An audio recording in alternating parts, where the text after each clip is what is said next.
Assalamualaikum warahmatullahi wabarakatuh. Selamat pagi, selamat siang, selamat sore, ataupun malam kepada para dosen penguji. Perkenalkan, nama saya Faris Hasan Ali Firman dengan nomor NPM 1906381552. Saya merupakan mahasiswa Teknik Komputer yang angkatan 2019.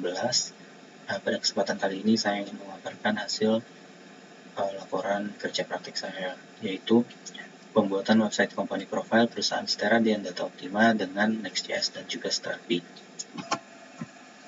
Kemudian adapun topik bahasan yang akan saya jelaskan pada kesempatan kali ini yaitu mulai dengan pendahuluan, kemudian ada profil perusahaan, ada dasar teori, kemudian kegiatan dan pembahasan, dan diakhiri dengan kesimpulan. Masuk pada pendahuluan, di sini saya ingin menyampaikan latar belakang mengapa saya membuat laporan pembuatan website company profile, yang mana website company profile yang ada itu saat ini menggunakan template dari salah satu website. Kemudian ada juga routing website yang atau tombol di website itu yang tidak bekerja dengan semestinya, misalkan mengarahkan ke website lain ataupun tidak bisa dipencet gitu. Kemudian ada page dari pada websitenya belum diselesaikan lah, selain si template kayak di web page frequently asked questions ini masih tulisannya masih isinya nggak jelas gitu.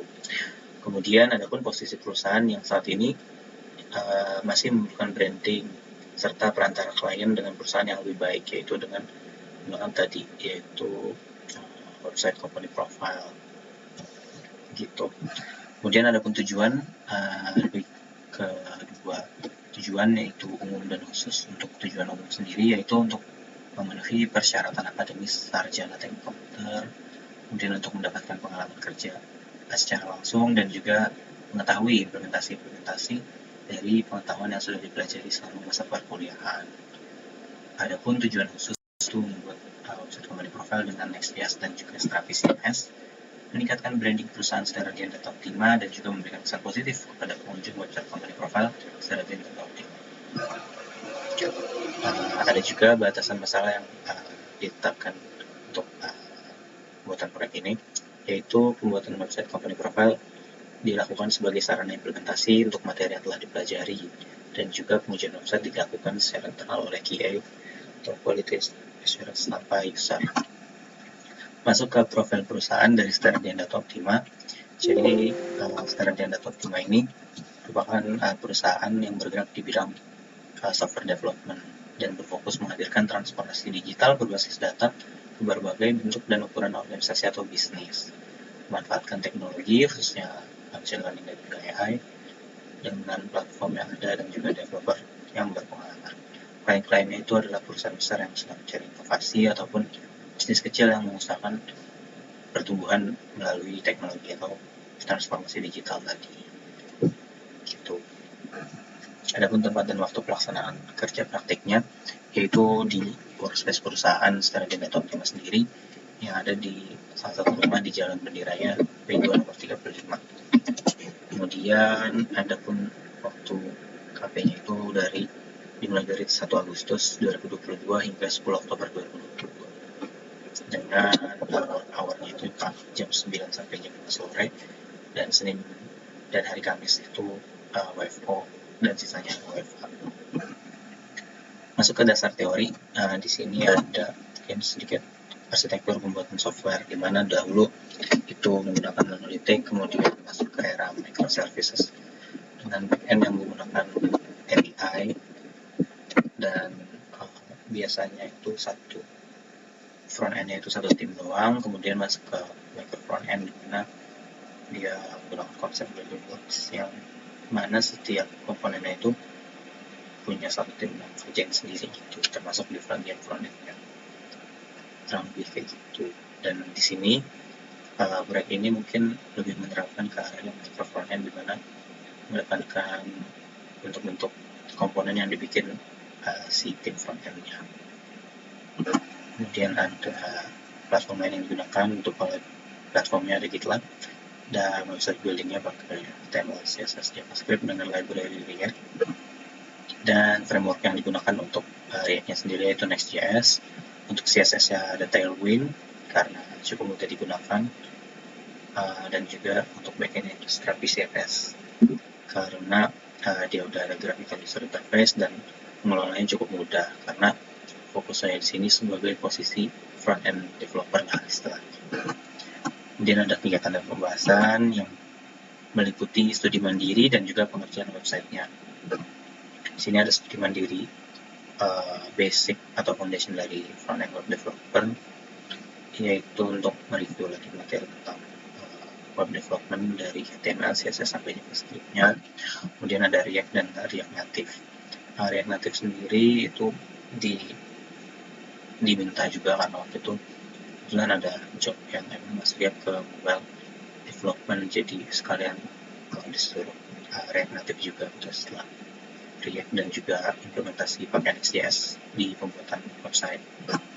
Nah, ini ada pembuatan website sendiri, yaitu dimulai dari 22 Agustus sampai 23 September, jadi kurang lebih 1 bulan, dan dibagi ke dua repository, ada CMS-nya untuk backend di GitLab dan juga di lokal, dan juga ada website atau untuk frontend-nya ini sama di lokal dan juga di GitLab.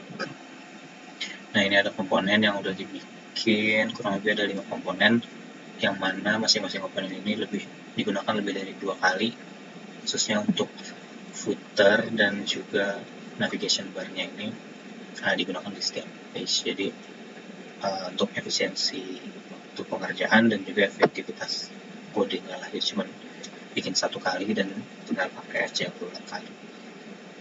Kurang lebih kayak gitu. Sama komponen-komponen yang lain juga digunakan berulang kali di website-nya, karena dari page-nya sendiri itu total ada 12 dan rata-rata sebenarnya statis, dan yang diatur itu lebih ke arah tampilan dan juga responsiveness-nya aja, kayak dimensinya diubah nanti di tampilannya jadi berubah tuh, dan juga isi kontennya itu